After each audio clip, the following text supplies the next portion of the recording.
Next I have Tina Riehle.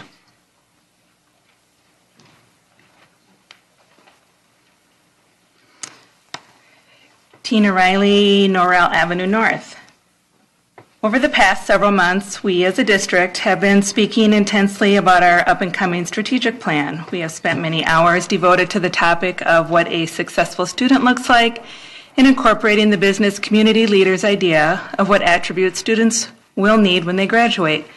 Today, I would like to talk about a different pillar of our strategic plan, the social-emotional component.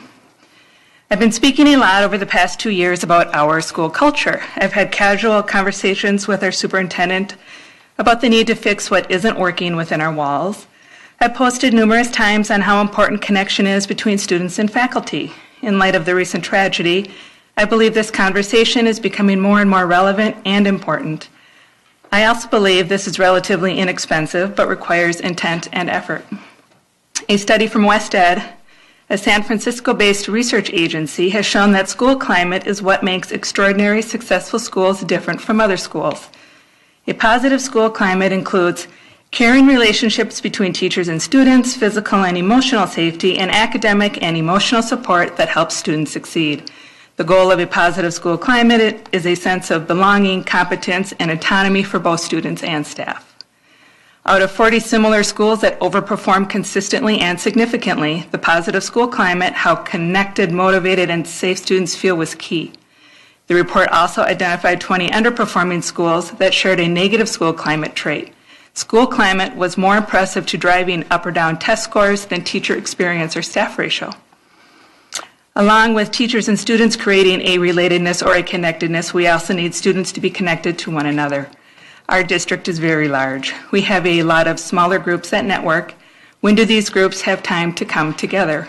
When does networking become community? What about assemblies and where have they gone? Stillwater Middle School no longer has bleachers in the gymnasium. There are no assemblies gathered there. The high school is now so large we cannot fit all grades together in the gymnasium, so we just cancel the assembly.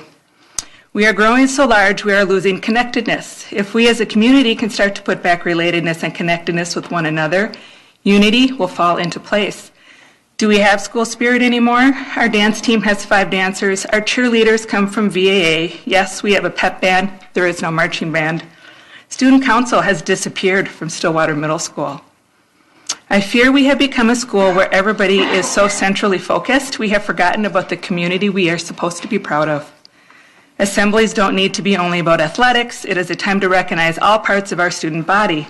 Schools and parent groups that take time to build school spirit instill a sense of pride in their students that can result in better attendance and grades and a positive school culture.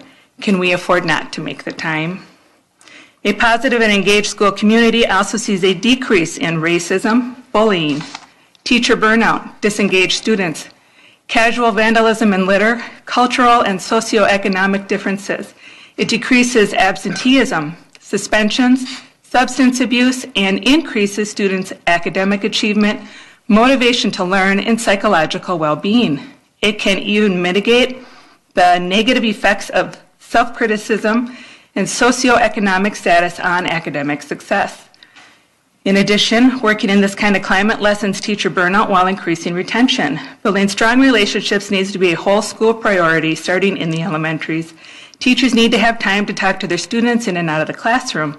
The goal should be for every adult in the building to maintain a high rate of positive interactions with students and to show genuine interest in their lives, their activities, their goals, and their struggles.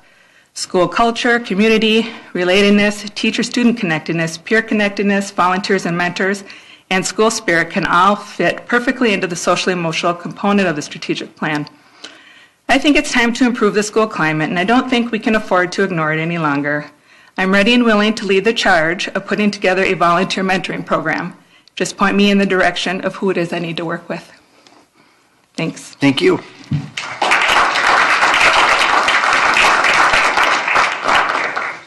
Next speaker is Andrea McCready.